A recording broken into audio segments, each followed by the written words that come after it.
Hi everyone, Anne O'Connell with OC Publishing here, and today is Author Journey Day. It's one of my favorite days.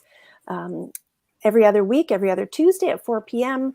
Atlantic time, we invite authors and industry professionals from editors and designers to join us, talk about their journeys, what goes into the world of publishing, right from idea through to completed book, and through the launch and marketing process. Today, I'm very excited. We have with us Nova Scotia author Nicola Davison, who recently launched her second novel. She is local. I'm very excited for her to tell you a little bit about her author journey, but I'm going to tell you a little bit about her before I bring her up. Her first novel, In the Wake, won the 2019 Margaret and John Savage First Book Award and the Miramichi Reader's Very Best Book Award for Fiction, and was a finalist for the Dartmouth Book Award. She's a graduate of Dalhousie University, and in 2016 completed the Alistair MacLeod Mentorship Program, and in her words, polished off the umpteenth draft of her first novel under the expert guidance of another very, very well-known Nova Scotia author, Carol Bruno. She's still an active member of the Writers' Federation of Nova Scotia and can usually be spotted at most events toting a cumbersome camera.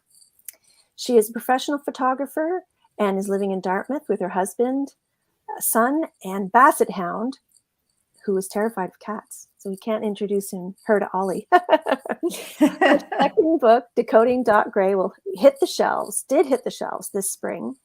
And we'll hear more about that. I'm sure that's going to win awards too, because they're both riveting. And when I was reading her books, the one word that kept coming to me was intense. Lots of suspense. I'm going to bring her up now to share a little bit more about her journey. And here is Nicola. Thank you for joining us, Hello, Nicola. Anne. Thank you for having me here. Oh, it's my pleasure. I'm going to bring up my comments on the side. So if anybody is watching and has questions for Nicola, please fill them in the comments, and we'll get to them as we go through our chat. So welcome. It has been an exciting couple of weeks with our Atlantic Book Awards and being a presenter yourself because you were a past recipient. How does it feel to be sort of in the mix of all of that excitement? Oh, it was such a pleasure to be there just to cheer everybody on. Oh, it was great. Yeah. And nice to finally be in person, right? Yes. Yeah. There was a It mix just doesn't of... have the same feel, does it? Even for, you'd think all these introverts would be happy with this, just sitting at home with our pajamas on. But yeah, I think we're discovering we actually like being together. I think so, yeah. And, the last couple of years, everything's been virtual. And this year, it was quite a creative combination of virtual and in person. So congratulations to all of the nominees and winners. Yes. So let's go way back, right back to your first book, In the Wake, or what led up to the writing of the first book. Like, I know that your degree from Dalhousie was English, but when did you start to think that you might like to be an author full-time? I think it was in the back of my mind for decades. I always enjoyed writing. Like a lot of people, I always wrote to kind of figure out what I was thinking, to understand myself, and to record things like traveling or things that I didn't want to forget. And I used to do newsletters and things when I worked at various organizations, and people would enjoy them. People outside the organization would want to read them. And so I knew there was a little something there, but I didn't know about where I would start with fiction. I had no idea. I only wrote nonfiction. So when I was in my 40s, I started thinking about what have I not yet done.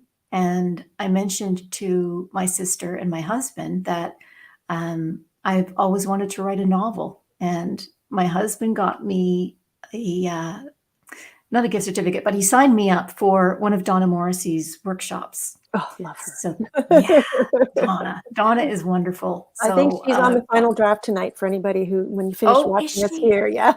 Yeah. Oh, good. I'd like to see that. So yes, I took one of Donna Morrissey's workshops, and by the time I finished it, it was about a 6-week workshop. I had started this novel. She just Wow. had this way of making it seem natural, the process of starting a novel. It didn't have to start and the beginning and go to the end. You could just start with what Anywhere.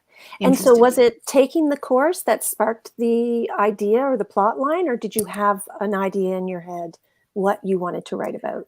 I had a really fuzzy idea in my head, but it mostly came from setting. Mostly Oh. came from, I think if there was a hurricane that was, it wasn't a major hurricane, but we had gone for a drive either before or after. Mhm. And I was taking notes as we drove about what the trees sounded like and Mhm. what the ocean looked like. And I was looking at the houses that were on the edge of the water, and I really felt that there was a story there. And then the first thing that came to me was the two main characters speaking to one another. Mhm. And I thought they were hilarious when they got together, but I didn't know who they were. So it kind of started somewhere about the 1/3 mark of the novel, just Mhm. kind of eavesdropping on these two women. And Mhm. I just started writing from there. And then I Wow. went backwards and started to write the beginning of the novel. Wow. Yeah. Well, and I mean, like I said, when I read this novel, I kept thinking, this is so intense. It's so Yes. intense. Like everything was like, I didn't catch a breath, and then something else, really dramatic would happen. And we don't want to give any spoilers, but I'm a sail. I love to sail, but I'm Oh. mostly, I did actually sail with a racing team in Phuket, Thailand, but quickly realized that, I mean, that heart thumping, adrenaline driving, um, you know, get on the lines method of sailing is not really for me. I'm more the leisurely, like trail your fingers in the water. But Yeah. when I read the scenes, the sailing scenes, those were so intense. And of course, when you've got a 3-year-old on board, that kind of increases the level of stress. Are you a sailor? Like, what did you draw from to write such realistic scenes?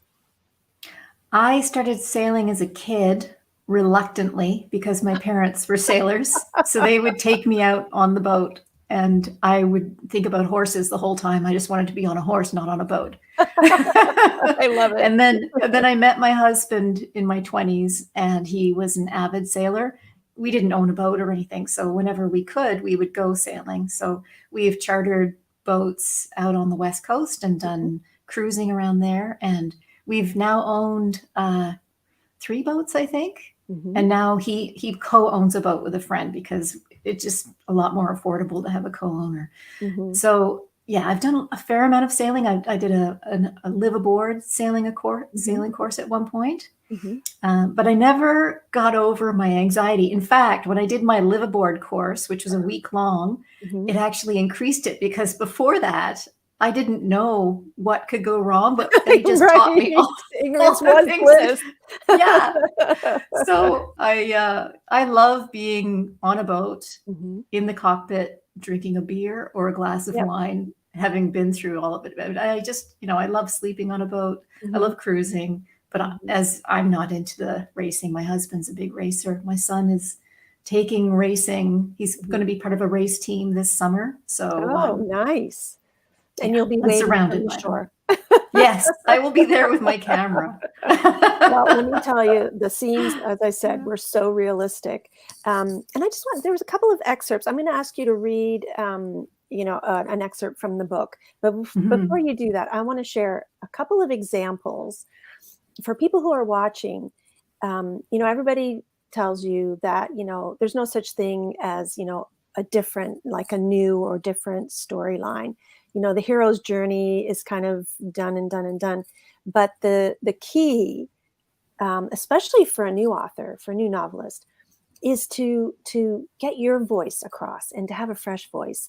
And that Yeah. was what I found reading both of your books, was what a fresh outlook on things and a very, very creative ways of explaining something, in a way that it's, to me, hasn't been done before.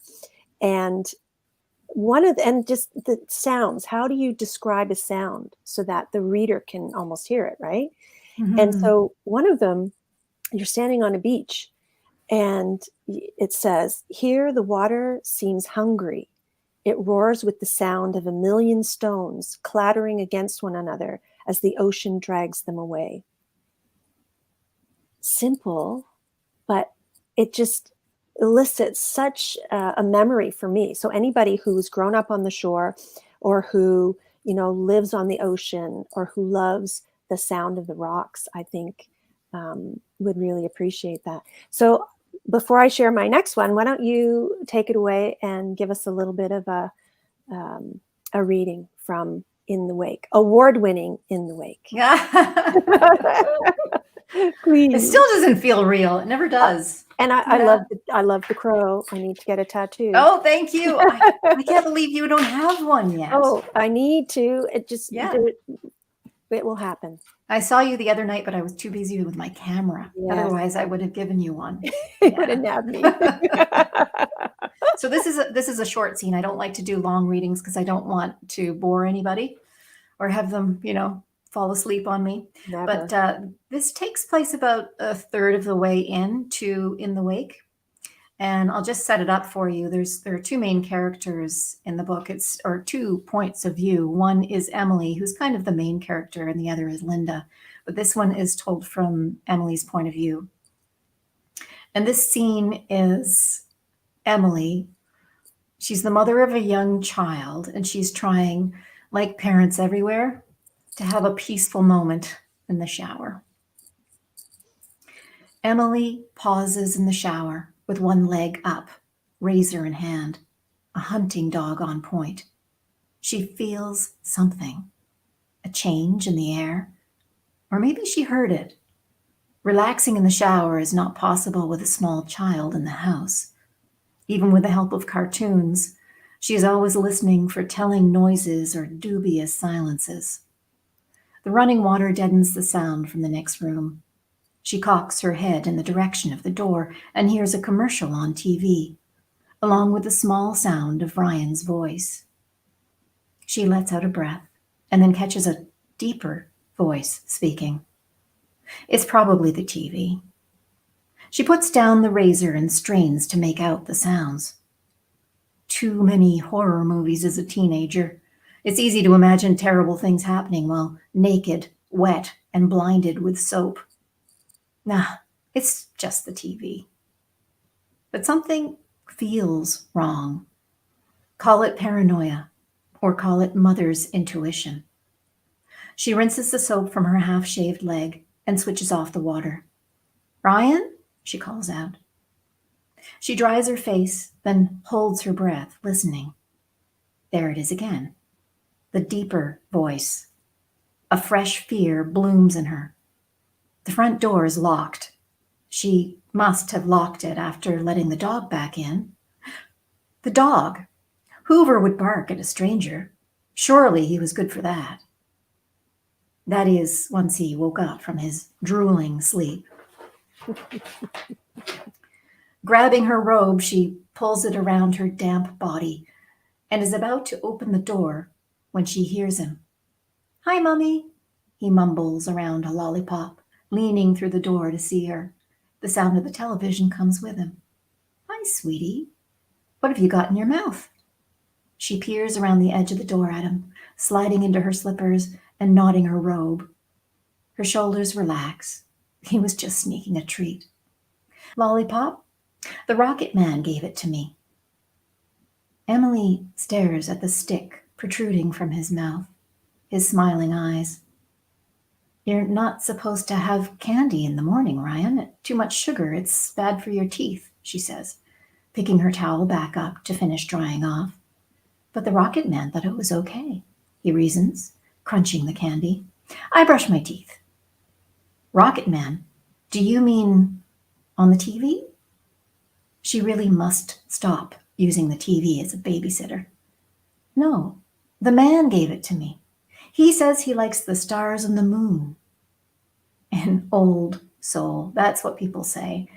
Ryan lives inside his head like a lot of 3-year-olds, makes up imaginary friends. She keeps this in mind, watching him reaching for his toothbrush. A man gave it to you? She can't remember having any lollipops in the house. Yep, but he left, he says, popping the toothbrush into his mouth. She pulls her robe more tightly around her, peers around the door into the living room, sees the dog deep in sleep. And then she catches the change of light playing across his nose as the front door moves with the breeze. All right. Yikes. Every mother's nightmare, right? Yeah. Oh, yeah. Because I would, of course, have those thoughts in the shower. It was rare that you'd try to attempt a shower with a young child, but you know, they might be napping or something, and you're just trying to fit that in, you know. Oh my Yeah. goodness. And the like the hackles on the back of my neck, and that, Yeah. so that, I don't want to, no spoilers here, but one of the characters in the book, Tom, is a neighbor, and the main character, Emily, makes friends with his mother. And the whole book describes his personality and the interaction between he and the other characters. The word schizophrenia is never mentioned in the book that I can recall, but it's pretty clear that is, happening. What he has. How did you write that character? Like, what was it was so real, and the experiences that he had. I have minimal knowledge of schizophrenia, but it felt very real to me as Oh, I was reading it. that is good. Thank you very much for that. Mm. I also don't have, luckily, any experience with schizophrenia, but that character kind of came to me, and I wanted to make sure not to do a two-dimensional person with schizophrenia. I didn't want the Hollywood kind of version of that. Mm-hmm. So I did a lot of digging online. So I found some really frightening YouTube videos that reenact what it is like to have a psychotic episode, what it is like from Mm-hmm. the point of view of somebody that's experiencing auditory and visual hallucinations. Mm-hmm. And usually I would watch these types of things when my husband and son had gone away for the night. That would be my time for writing. Mm-hmm. And it would truly frighten me as much as a horror movie would, just watching these. But I also found a book online, and it was from a reporter in the UK whose son developed schizophrenia in his teens.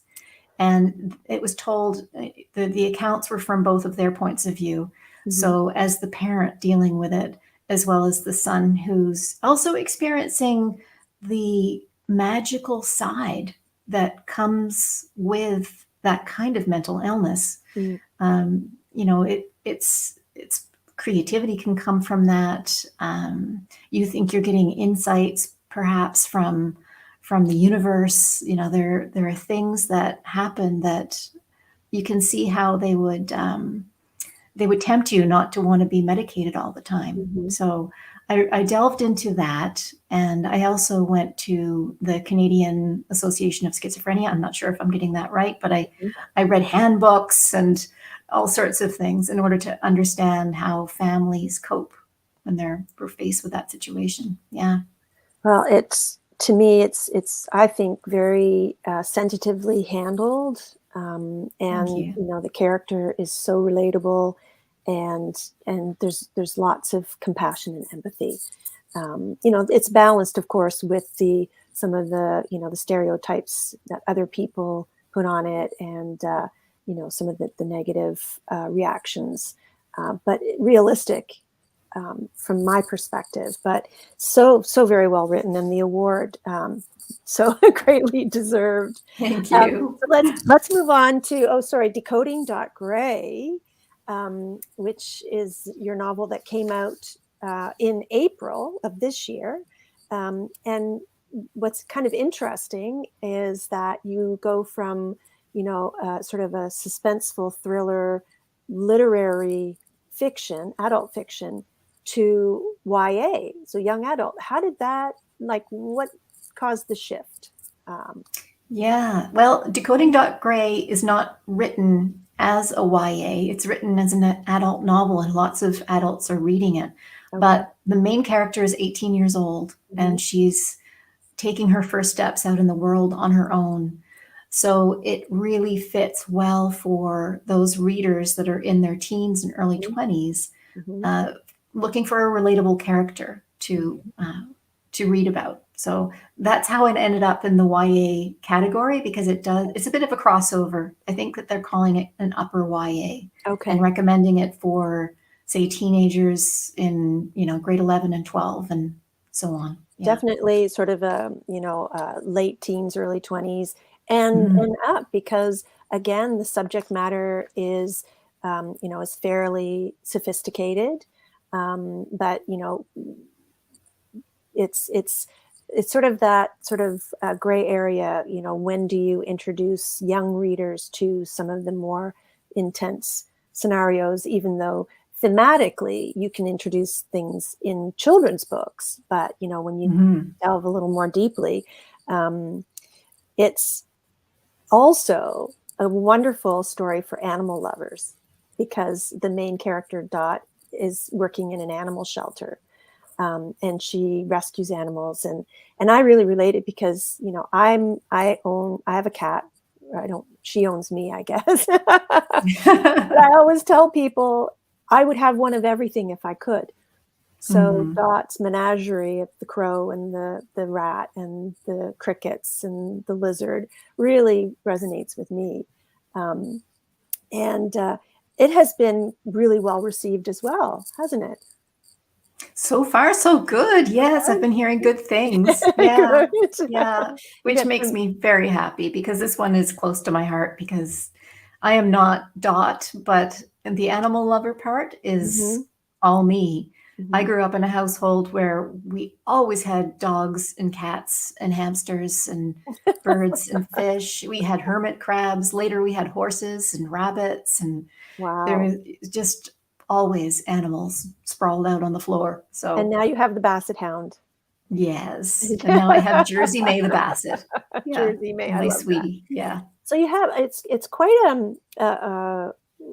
like a range of emotions that this story elicits, because um, from the very beginning of the story, Dot's mother is in the hospital in coma. So that's an underlying, sort of very sad energy for her, and something that she's trying to deal with. And she's recently moved out. Talk a little bit about that, and how that plot line sort of came to be. Good question. Mm. I worked at the SPCA in my 20s. Mhm, So I wanted to write about somebody working in an animal shelter. mhm. And I know from all of my writing classes that what you have to do is find the worst thing that you can do to your character, and you do Do that. it. So I thought, well, what if she's like a lot of animal lovers? Mhm, A lot of us prefer to spend time with animals, rather mhm, than people. mhm, And Dot is quite an anxious person who would much rather hang out at home with her animals than people, mhm, except for her mother. mhm. And she and her mother have this, unusual mother-daughter relationship where they communicate in Morse code, and I they like love that. to I love they that. like to do challenges where they'll, that they won't speak for a month, and they'll see how that heightens their senses. And her mother is an artist, so they just have this odd relationship. So I thought she can have that relationship with her mother that is so close, which is a sheltering kind of relationship, and then have that cut away, and then all she has is her own devices to guide her.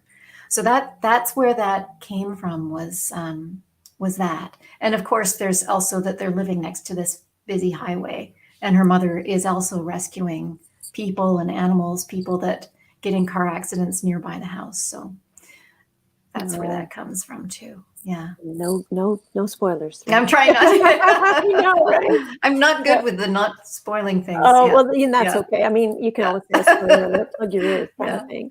So, Yeah. Lisa Harrington is another local author, and I loved The Big Dig as well. I haven't Oh, read The Goodbye Girls, but We'll have to have her on at some point.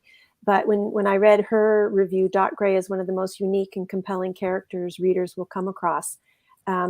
She is very unique. And then that just reinforces my comment from earlier. The freshness of your writing is very compelling.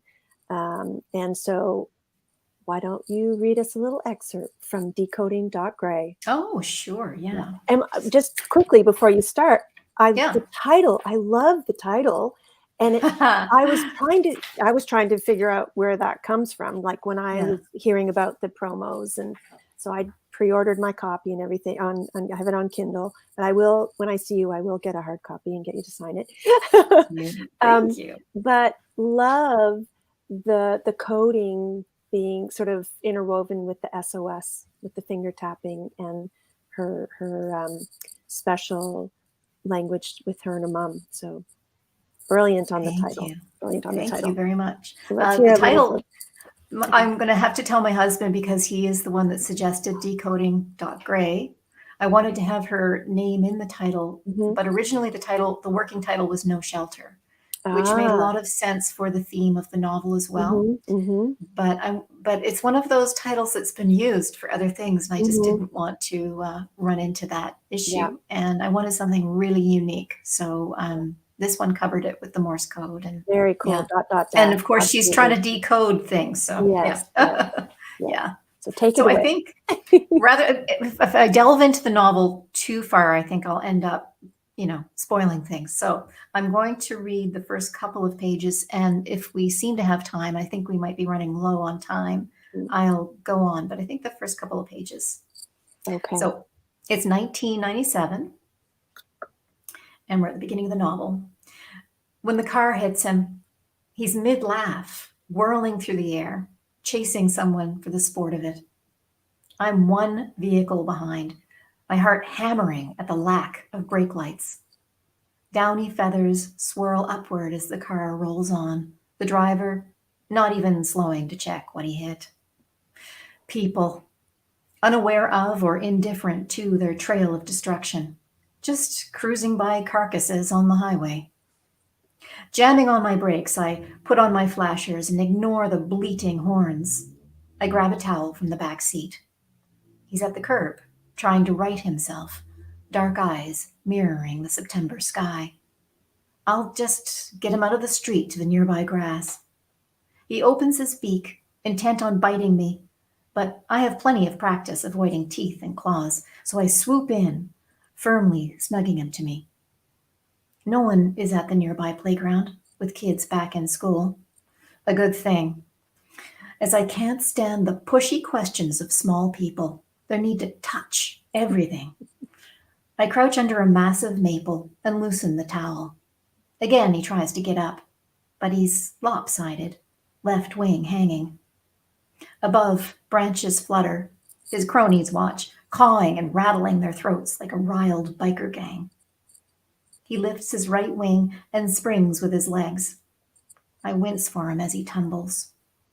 A chorus of angry caws as I descend on him a second time with the towel. No good deed goes unpunished. I know, I say, bundling him into the kennel in my back seat. Bloody cars. Same thing happened to my mom. He's silent as we head for the shelter, spent from the pain and the discovery that he's grounded. My fingers tap the steering wheel, SOS, as we wait at a red light. But I'm not asking to be rescued. It just helps to quiet the storm. Something she taught me. A way to occupy the mind and the muscles. A way to reach out when words can't. Even though it does no good now, trying to reach her. My hands carry on. And I think that's the end of that first little bit. Yeah, that's the end of that first little bit there. And you actually, that's the excerpt where one of my other favorite lines was cawing and rattling their throats like a riled biker gang. Thank you. Yeah, right? Riled biker gang, like when they're on a roll, right? Yeah. And then later in the book, when there's a bagpipe in the scene, and there's a hug that takes place. And what's the he hugs, bagpipes and all, emitting a noise like an exasperated duck. Right? Like, who would know what an exasperated duck is? That certainly brings it Oh, to the I foreground. love ducks. I love ducks and I love bagpipes and yeah.